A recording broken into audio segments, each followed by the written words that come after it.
Good morning, everybody.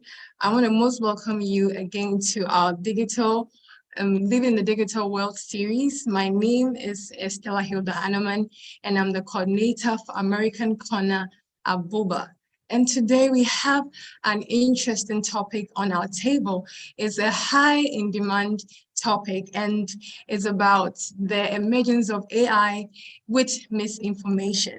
So facilitating this session is none but Efo Malco. So Efo Malco is a well-seasoned facilitator to take us through the session. I'll just leave it for him to just take us through the session. So I'll hand it over to you, Efo Malco. Thank you.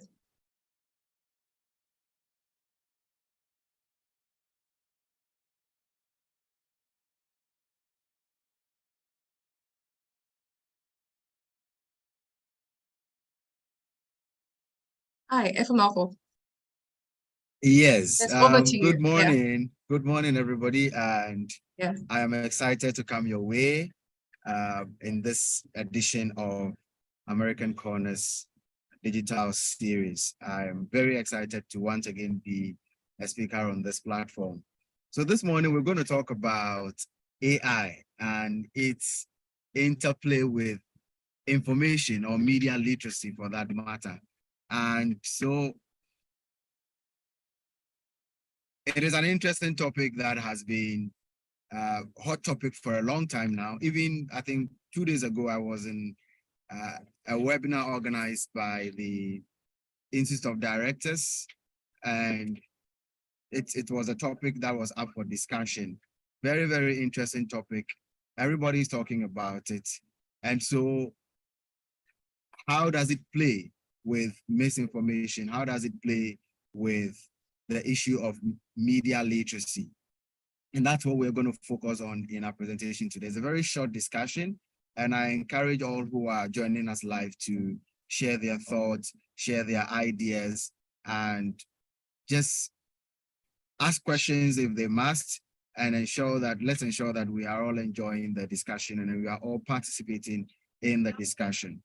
So let's start. In this very short discussion, we're going to be talking about, first of all, what AI is, and then we're going to talk about how AI has been beneficial to us as human beings, and potentially how AI will be beneficial to us as human beings.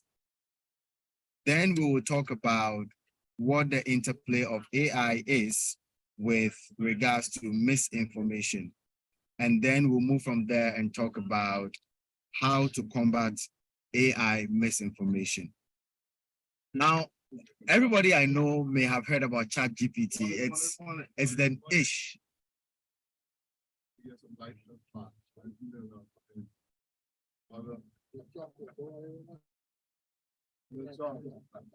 So everybody I know has heard about ChatGPT, and I'm sure that even if you don't know exactly, somebody talk about it, some ads about it on your socials, and you might have even engaged in a conversation about how students may be using it, how people in your office or in offices may be using it, or even how researchers may be using chat. Now, chat is what has made the conversation about AI popular in the last 5 to 6 months. But AI as an idea, as a baby of research, as an information tool, has been in the system for a very long time. And AI is the talk of town these days, not only because of ChatGPT, but because researchers have got to a stage where they can actually manifest or bring into prototype or launch to the public the things that they've been researching for years. Now think about it this way. Think about one thing that you want to do 10 times faster. Something maybe you want to run, or you want to finish your research project, or you want to be able to create a digital plan for your social media page, or you want to be able to come up with a communication policy for your organization. Think about that particular thing. Is it possible to do that particular thing 10 times faster, 10 times better. That's what AI is able to do. With AI, we have increased productivity, advanced insight, and new advancement or new ways of getting the same things that we've been doing all these years done. So in short, artificial intelligence is just a simulation of human intelligence, right? It is nothing far from what human beings are able to do or should be able to do, only that machines are able to do what humans are supposed to be able to do, but 10 times faster. And that's what it actually is. So AI is just a result of training of machines with data. A lot of data is fed to these computer systems, and then the computer system consumes all of this data and then is able to learn patterns of how human data is produced and consumed. And based on those patterns, the artificial intelligence is able to make predictions, right? So if you think about what AI is a computer system that has been fed with a lot of data over time. This amount of data is consumed by the computer and allows the computer to learn the pattern of data production and data distribution. Therefore, when you ask the question to that machine or that system, based on the already fed data that it has, it is able to predict an outcome or multiples of outcomes for you based on what you ask. And that is what artificial intelligence is. There are so many benefits of artificial intelligence, but the researchers and the innovators, the inventors, the people in the space have always discussed three major ones. First and foremost, AI is solving complex problems, and that's just about it. AI is helping people who have amputated arms to have arms.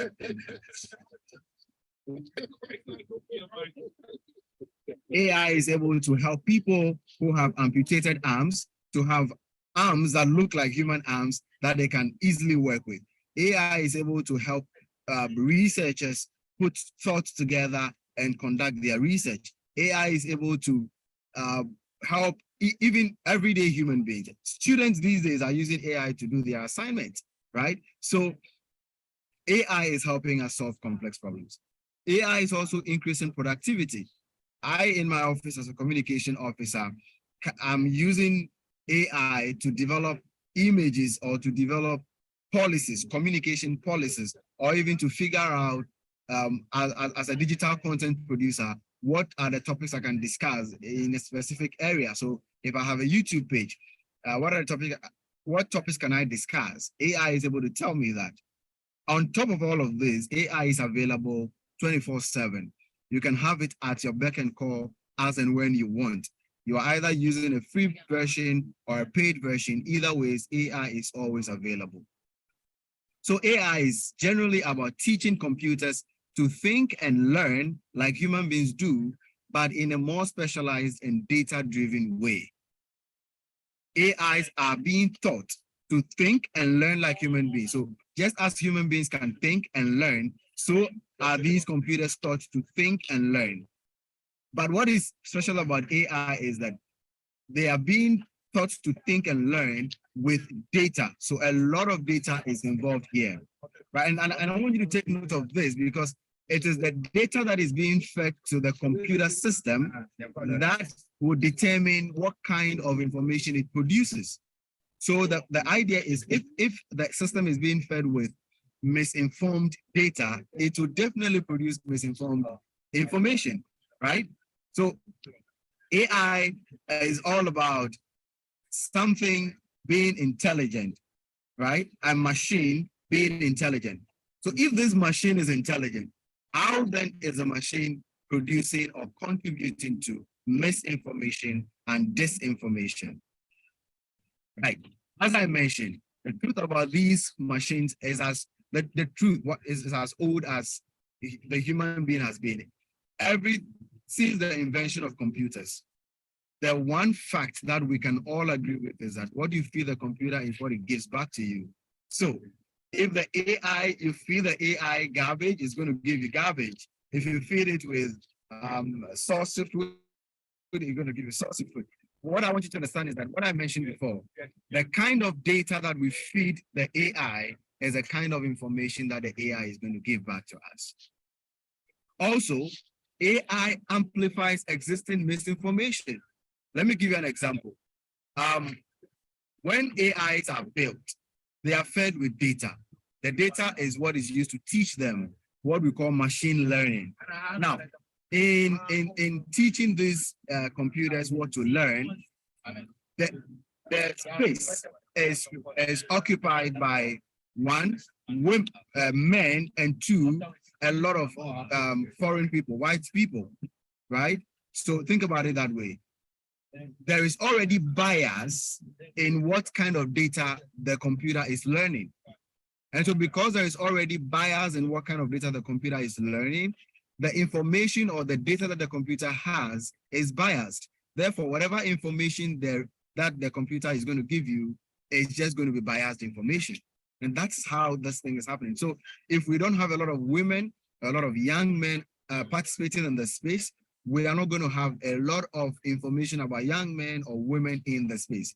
Remember, what information is fed to the computer, what data is fed to the computer is information that already exists, has been generated by human beings. So if you put in wrong information, it is going to learn this wrong information and it is going to amplify that wrong information for you. Also, AI has expanded the space of deepfakes and manipulated content, right? These days with AIs, we can create pictures, we can create videos, we can create sequences of audio visuals that are to a large extent not true, right? And I'll give you examples. There have been deepfakes produced of the Pope. There have been deepfakes produced of the former President Trump. There have been deepfakes produced of election results in Ghana. It's endless. And it's all because AIs are making these deepfakes simpler to do, easier to do, more accessible to the regular everyday mind, right? On top of that, AI is able to give you automated content. Now, automated content is such that it is the same for everybody. So whatever information that content that I can generate with ChatGPT, you can also generate the same thing with ChatGPT. So there is redundancy of the information that we have in the system. Therefore, the kind of content that the AI is generating it's like putting money using the ATM. When you are using the ATM, the ATM is only able to produce for you what is already in it, right? So when you put your card in it and you indicate your passcodes and you indicate the amount you want to withdraw or the amount you want to deposit, all of that is automated for you, right? So you click and it happens. You click and it happens. That is how AIs work, and that is how they contribute to misinformation and disinformation. As I was mentioning earlier on, this is a photo generated with AI of the Pope Francis wearing a Balenciaga shirt. This photo generated millions of views, millions of content online. And it's generated, and the interesting thing about this photo is that more than 80% of the people who view this photo believe that it is actually the Pope. They didn't have the slightest inkling, the slightest idea that this picture is AI generated. And that is the other thing about AIs. AIs generate content that is absolutely close to reality and tellingly believable. You can look at an AI generated content and you would not believe that this content is generated with AI. And you would not believe that this content is not true. So this is an example of an AI generated content picture of the Pope Francis. Here is a video that I hope I can play. Now, in this video, you would see, first, let's watch the video. It's a very short video. I want you to pay close attention to the lips of the subject talking and pay close attention to what the subject is saying, and let's see what you hear.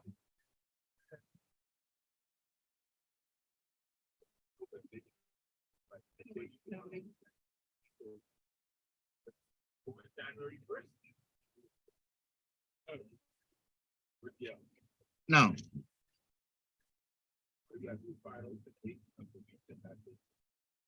Hi, Malto. Can you turn the volume up a bit? We can't hear.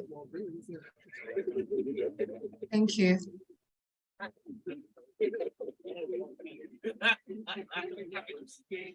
all right, so I hope that everybody was able to watch this video. Now, the interesting thing about this video is, first of all, I brought back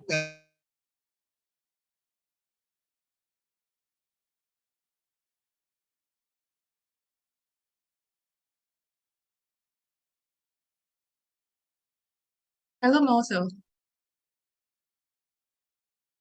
this video because yes, is everything okay? Estella, can you hear me? Yes, please, you can go ahead. All right. So as I was saying, I like Black Sheriff and I follow him a lot. And Black Sheriff was an artist from Ghana. I was excited.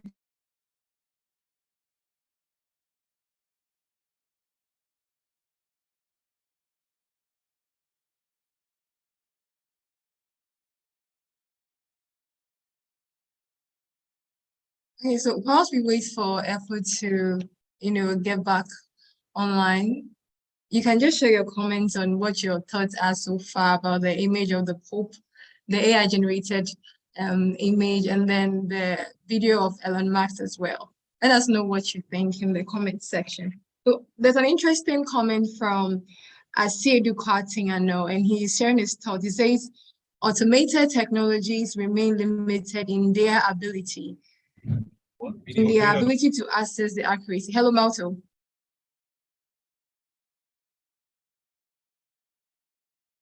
Okay, so I'll just continue. So Anno says that automated technologies remain limited in their ability to assess the accuracy of individual statements, thus hindering freedom of expression. That's what I don't like about AI technology. Yes. Okay, I think we have a folk back online. Yes, I'm back online and so sorry about the glitch that we experienced over there. But I'm back online now. Can everybody see my screen, please? Estella, can you see my screen? Yes, please. Your screen is visible. Yes.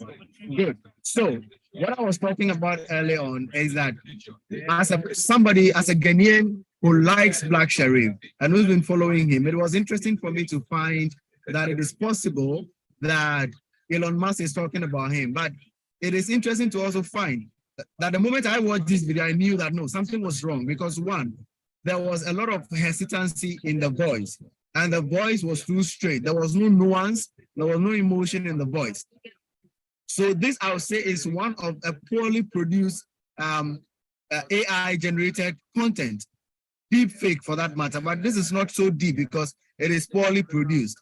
In other spheres, you would not even be able to find the difference between the real video and the fake video, or between the deep fake video and the actual happening that we're talking about. There are so many videos online about Barack Obama in different situations, right?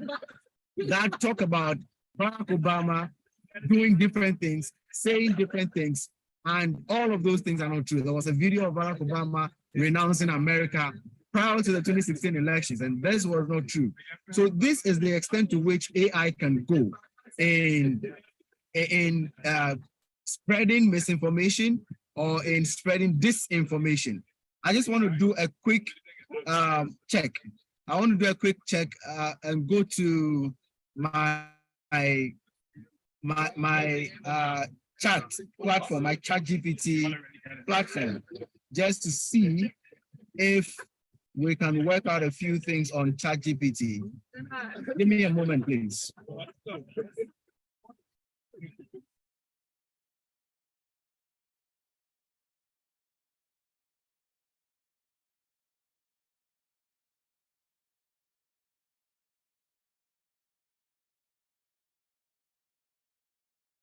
All right, Estella, can you see my screen?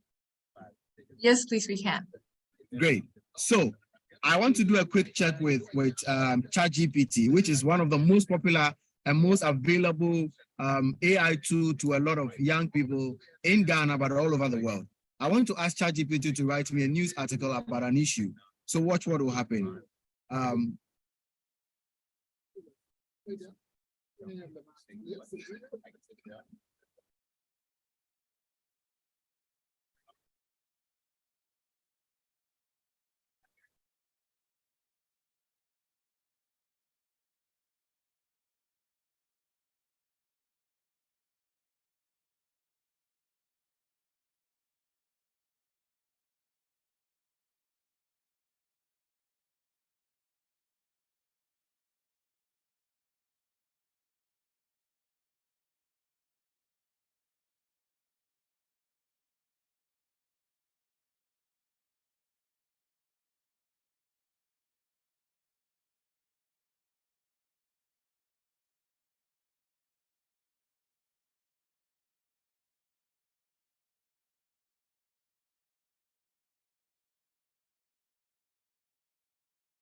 All right, so let's just take a look at what has happened here.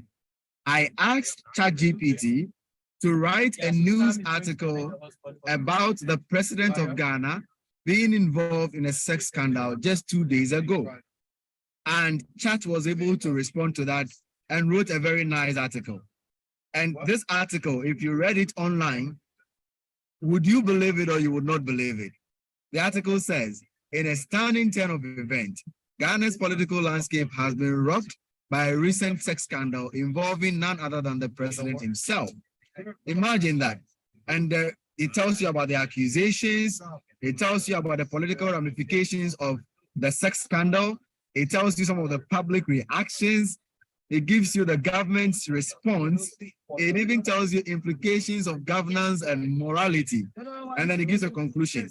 Now, when I looked at this, I thought like, okay, this is not a very typical news item. So I asked ChatGPT to make the story shorter and take away the subtopics. Now, I want you to notice that I make a lot of mistakes in what I tell Chat to do. But Chat is able to do exactly what I need it to do. And that's the interesting thing about AIs. So when I said Chat to write a news article, I wrote, write a new article. And Chat wrote a news article. When I wanted Chat to make the story shorter, I misspelled the word shorter. Yet Chat was still able to figure out what I wanted to say. So remember what we said about AIs. AIs are able to learn from data that has been fed into them. And based on the patterns of data that AIs are able to learn, they are able to make predictions. So Chat has learned some things and knows that in the sphere of news writing, we can make a mistake and use the word new. So when Chat sees the word new in the sphere of what I'm typing, I'm telling it to do, Chat is able to notice that it is news article that I wanted, and Chat writes for me. So, and then when I ask it to make it shorter, it does make it shorter. It gives me a headline: Ghana's president caught in recent sex scandal, right? And says that in a shocking revelation, Ghana has been rocked with the sex scandal, and opposition parties have seized the opportunity to question the president. Is this something the opposition party would do in Ghana? Yes. If there was a sex scandal, the opposition party in Ghana will use it to question the integrity of the president. And will the government respond? Yes, definitely. Somebody like the Minister for Information would respond, right? And as part of the response, will the public react? Yes, the public will react. And does this look like a news article that can be on a blog? It does. So we can post this on a blog and we will share the link.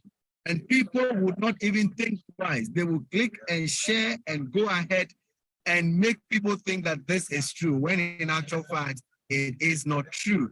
And that is the extent to which ChatGPT, and not only ChatGPT, but there are so many others. What I want you to do is, if you're on this platform, I need you to go ahead and research on chat make a research about just any AI. There are AI tools that are used to generate how do you call it, images, right?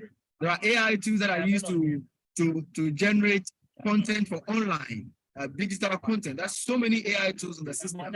So this is ChatGPT, and I'm using ChatGPT because it is the most popular now. It is the one that everybody's talking about. It is the one that everybody is using. Let me just go on and use ChatGPT to do a research for you. So I'm going to ask ChatGPT to write a research paper on a topic that I'll give it. And then I will search for the references that ChatGPT will give me, and let's see whether those references are real references or not.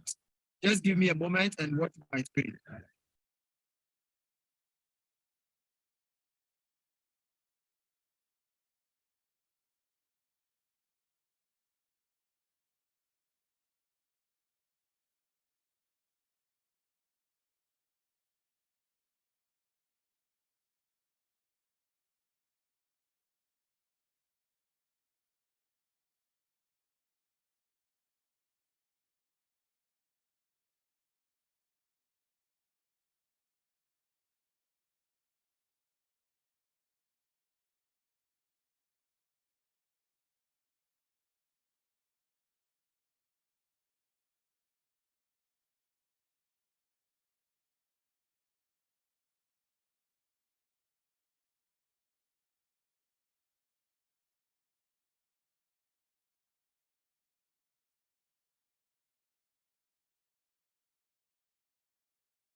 All right, so I hope that you can all still see my screen. So I just asked ChatGPT to write a short-term paper on the history of digital literacy and internet governance advocacy in Ghana. And I told Chat to add citations from both industry and academic authors from Ghana and other parts of the world. This is the result that ChatGPT gave me. It gave me a title for the research: The Evolution of Digital Literacy and Internet Governance Advocacy in Ghana. This is a research topic that we should all, on this call, especially the team from American Corner Mobile Web Ghana, maybe we should look at this topic and see how we can do an actual research on it. That's a very interesting topic, right? And Chat is able to give me an introduction, gives me some form of literature review, and then gives me a conclusion, then adds a reference list. Now, this, when you read this, it sounds very nice, right? Very nice. Digital literacy and internet governance advocacy have become crucial aspects of modern society. That is true. An individual to navigate the digital landscape effectively. That is also true. Emergence of digital literacy in Ghana. The concept gained traction in Ghana during the 1990s. And Ajiman 2005 emphasized the need for digital literacy. So it gives you a very interesting write-up on the topic or the idea that you gave it. Now, let us go and find out whether the facts that chat mentioned in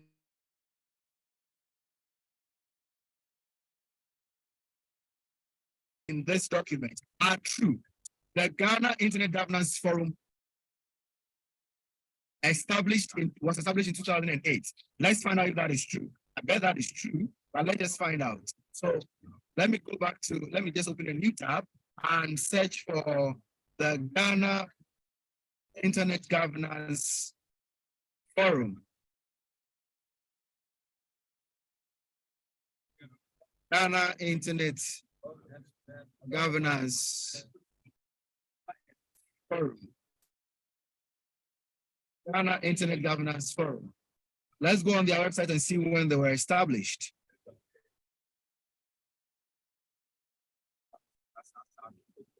So this is Internet Governance Forum Ghana. Let's go to the About page. Let's About Us, and let's see what we get. Okay, serves to bring. Let's. I want to see when they were established. And the resolution adopted 2015.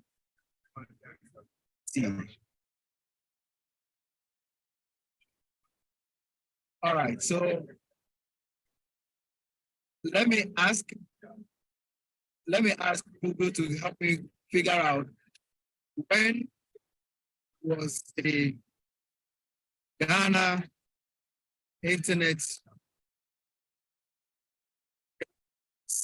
Forum established. Website of the Ghana Internet Governance Forum Ghana is saying that there were 14. ChatGPT says they were established in 2008. You find that the fact looks good here, not true, right? And that is just one. Let's find out if there is anything about SECHI 2012 in relation to internet governance online. Let's find out. Let's see anything about SECHI 2012. So here is a reference that ChatGPT cited and paper it produced. Look at what happens. I want to write about SECHI 2012. There's a document here. It's what that document will tell me. The document says, this is Blue and SECHI. They produced a document in 2012. The document was titled Bacterial Contamination of Street Vending Food in Kumasi, nothing to do with internet governance or digital literacy. But ChatGPT says, ChatGPT had cited cited SECHI 2012, who highlighted the forum's aim to ensure inclusivity and promote local perspectives in shaping policies. This is a complete lie, right? Because SECHI and Federal 2012 are not even researchers in the area of internet governance or digital literacy. They are researchers in the area of bacterial contamination, or in terms of more, how do you call it? Science related stuff, right? And this is one of their articles produced in 2012 in the Journal of Medical and Biomedical Sciences. So what I want you to understand is that these AI platforms, they make use of already existing data, they amplify biases that already, they give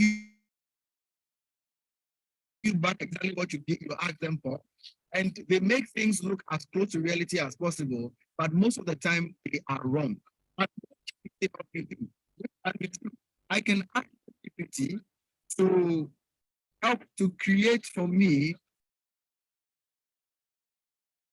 a list of concepts to consider for literature review on the topic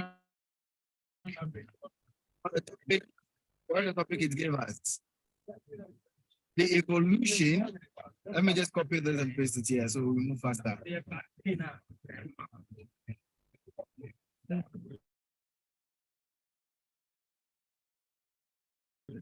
Right?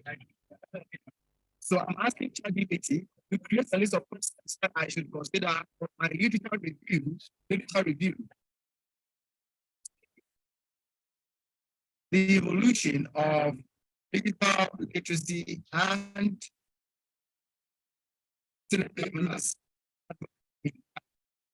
this world.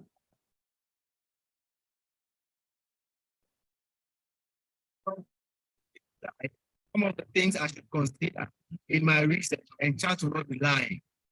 Chat will be able to give me these things. And when I use these topic areas and I do my independent research, then I can come up with very sterling research document. You understand me? So chat is telling me that for the I should consider the concept digital divide. I should also consider digital literacy initiatives. I should also consider multi-stakeholder engagement. I should look at internet governance as a concept. And all these are true. All these are true. So we have to understand that these AI tools are not bad in and of themselves, but they can contribute to misinformation. They can contribute to disinformation. What is misinformation? Misinformation is information that was not intended to hurt anybody, but can hurt. Information that was not intended to be a lie, but turns out to be a lie. And how does it happen? It happens because some information is true and is compared or is mixed up with some information that is a lie. For instance, the president of Ghana is indeed Akufo-Addo, but has he been involved in any scandal these days? No. Has he ever been involved in a scandal? Yes. So ChatGPT, through its machine learning, is able to tell you that the president of Ghana is able to tell you that the president of Ghana is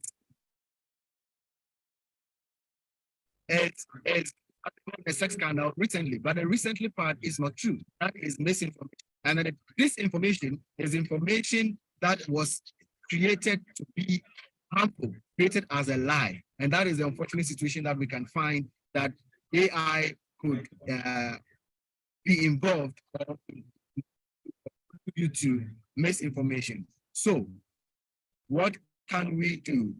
What we can do, as I always do, reflect. Maybe you don't share. Pause, reflect. When you see something from all these AI platforms, think about it. Is this information even true? Right? Reflect on it. Cross-check the information with other sources.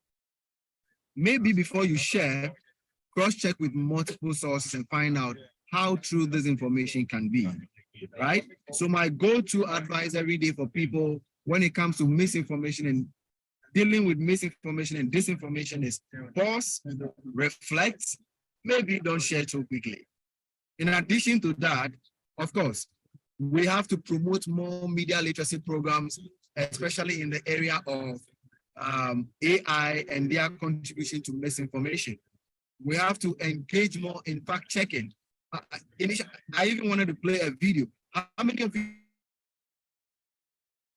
remember? I'm hoping that we do remember. In 2020, there was a video of an election results announcement by the EC of Ghana, announcing how do you call him? Nana Mahama as the winner of the elections. Very, very interesting, right? Mahama was announced as the winner of an elections in 2020, when in actual fact, we all know that the result did not say Mahama had won. Let me just show you that video. That video should be on, let me just search for deep fake EC announces Mahama as 2020 election winner. Let me see what I will get for that. I should find something on when I was working at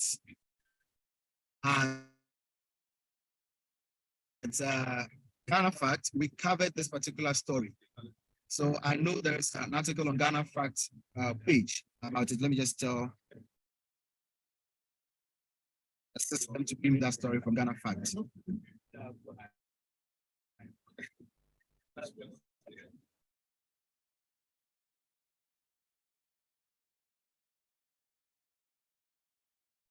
Good, here it is. Few seconds, and let's watch this video.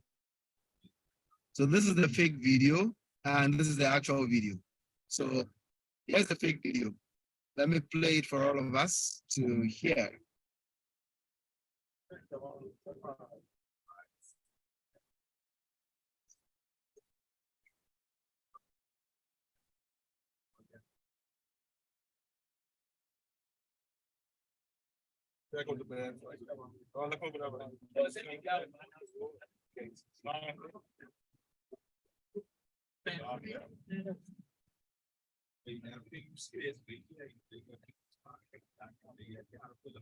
Now you've seen the fake video. Let's see how the actual video of the announcement looks like. So this, what I've paused right now is a video of the real announcement of Nana Akufo-Addo as a winner for the 2020 elections.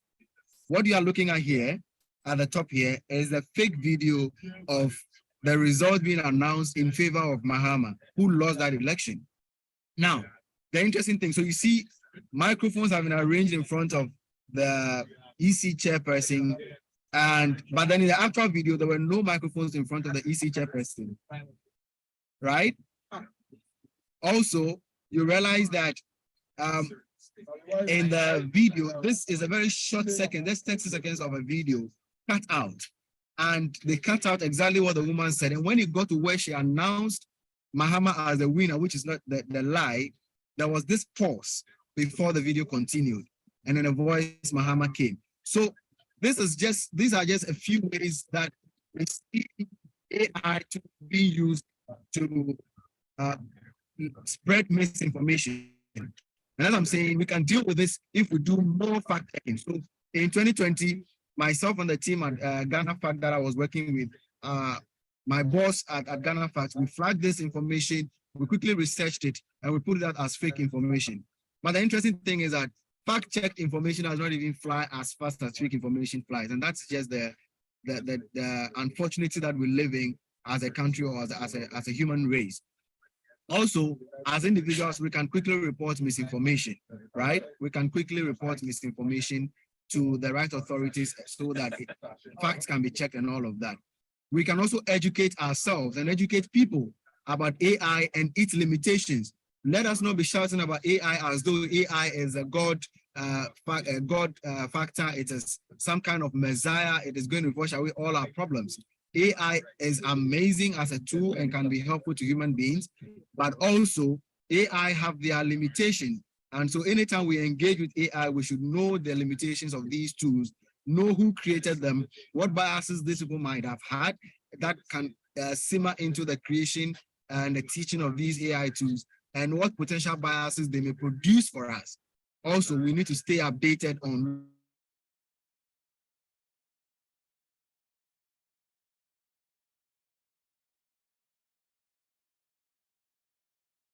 what the next AI tools are and what they are able to do. Misinformation in relation to AIs. Right, so that does it for my presentation. If there are any questions, any contributions, any clarifications that need to be made, I'm on standby to make those submissions. But before I leave,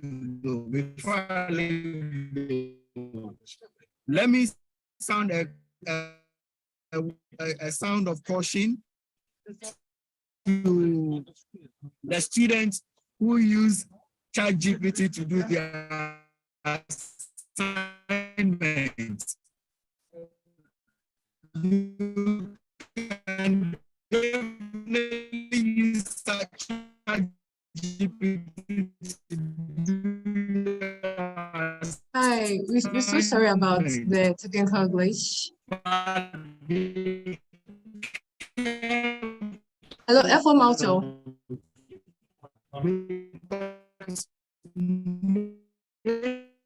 of the things that you send us to use fake information and purchase of chat, and who knows how chat speaks. So I mentioned earlier on that. Hello, Estella, can you hear me? Yes, please. Can you just, go over what you said? The internet was, quite glitchy at the moment. Sorry about that. Yeah. What I said was that I just want to sound a sound of caution or a word of caution to students, especially who use ChatGPT to do their assignment. Now, you can definitely use ChatGPT to do your assignment. That's fine by me. But when you do, cross-check the facts and make sure you are only submitting the facts that are true. Because ChatGPT can write your assignment for you nicely and you'll be very happy. But what you send to the lecturer will be complete lies and truth from A to Z, right? Check the references that ChatGPT gives you, cross-check them with platforms like Google Scholar and other referencing platforms, and make sure your references are right, because you can send pure lies to your lecturer. I am a lecturer and I've marked a lot of scripts from students who use ChatGPT to do their assignments.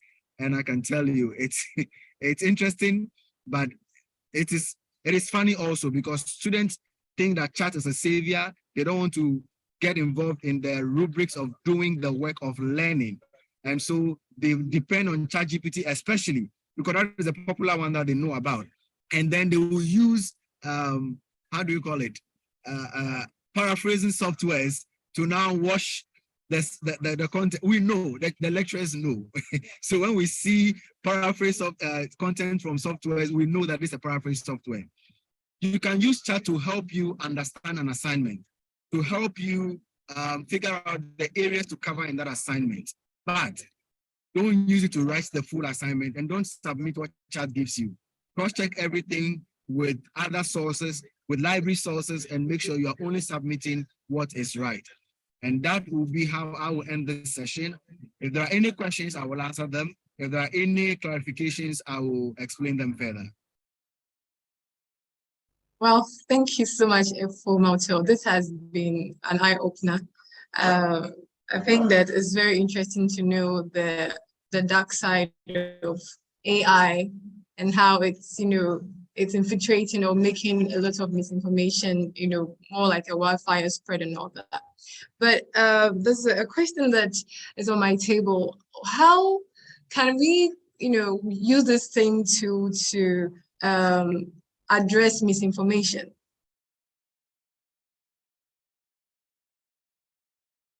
That's a very interesting question, Estella. Very, very interesting question. It is one of the bottlenecks that aspects of AI are grappling with right now. We are dealing with the moral philosophy of AIs. Can we teach AIs to detect misinformation?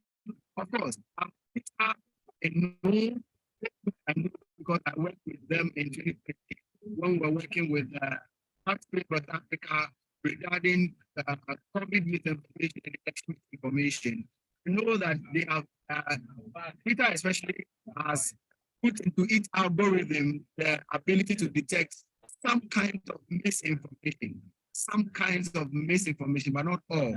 And so Twitter algorithm can automatically block you if you send out a certain type of content that it deems biased, it deems offensive, or it deems wrong, right? I also know that developers are working to teach the AIs to become aware so that they block you from creating content about public figures who are known. So there's a point that we'll get to, that when I input and tell ChatGPT to create a news article about the president, the moment ChatGPT gets the word president, it will tell me it cannot create that content for me, right? So we are getting to that point. So the developers are doing something regarding how we can use AI to combat misinformation. Now, Esther, am I still in earshot? Can you still hear me? Yes, please, we can. Great. So, what we can do as advocates of digital literacy, what we can do as literacy is that we should also learn about AIs. One, we should learn about AIs. Two, we should be involved in the development of AIs. So whatever conversation that is going on about AIs, advocates like us should be involved in that conversation, right? And three, we should be writing research papers and making suggestions and recommendations on how AIs can become factually intelligent and not only machine intelligent, right? Advocate like us should do research and to write papers on how AIs can become factually intelligent and able to detect misinformation and disinformation. Already, we are using AI tools to detect misinformation. For instance, we are using Google Reverse Image Search, which is an AI tool to detect wrong information, right? But interestingly, we also have AI platforms that can be used to create fake how do you call it? Fake digital images. So we should be learning about AIs as advocates. We should be involved in the conversation regarding AI, and we should be developing or launching research papers that can influence the space when it comes to how AIs can become factually intelligent and how AIs can become morally intelligent and how AIs can detect false information or misinformation and disinformation. Okay, thank you so much. So thank you for the response. We hope we get that soon where AI will be able to, detect misinformation and help combat this menace. So we have another question from Yao. He's asking if the principle of GIGO, I don't know if it's giggle, if I got it right, is true. Why does AI provide misinformation? The principle of garbage in, garbage out is true. Yeah. And that is the more reason why AI can produce misinformation. You know why? Let me give you this scenario. I already mentioned in the presentation that AI is fed with data. And the data that it is fed with, it is able to learn from that data. And as it learns from that data, it is able to now use that data to predict patterns, to predict the way things should be. So I told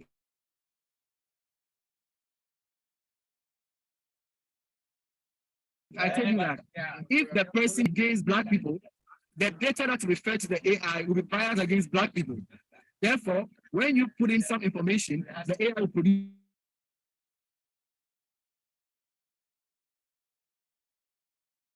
Sorry, it appears to have.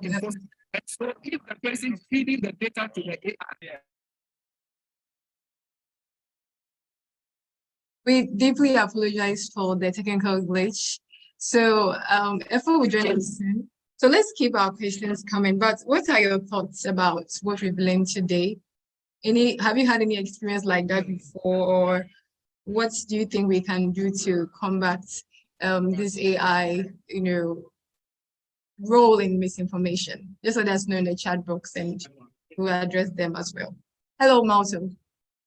Yes, can you hear me now? Yes, please, we can. I was saying that because the people who create AI have their own premonitions, they have their own biases. And these biases simmer into the data that they use to teach the AI. So based on that, whatever you input, the AI is giving you only what it has been fed with. For instance, if you ask ChatGPT to write something about a news item that happened today, it is probably going to tell you that it has not got information up to 2023 because it has not been fed with that information. If I ask, if there's some information that you ask the AI to tell you that I don't have that information because it has not been fed that data yet. And that is how come, even though garbage in, garbage out is true, what AI can produce misinformation because it is only feeding you based on, it is only giving you content based on what it already knows. AI is not, the AI is not, it is not instantly intelligent. It is intelligent based on historical data.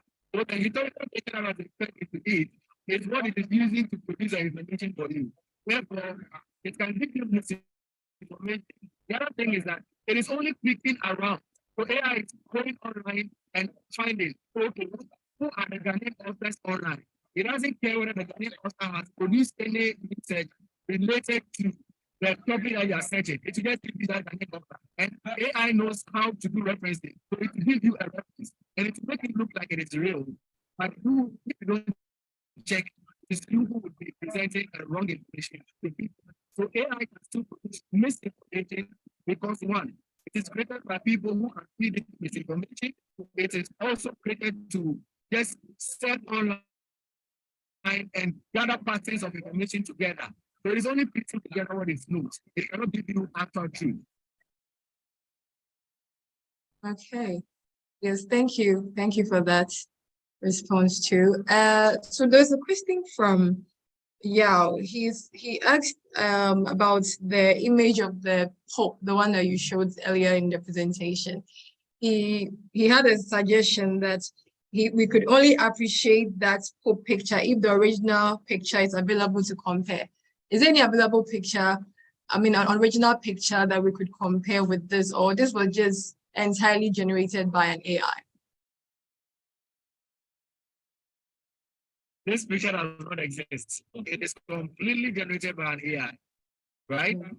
Yes. There is a face. I can show you many pictures of the face of the Pope in his tattoos.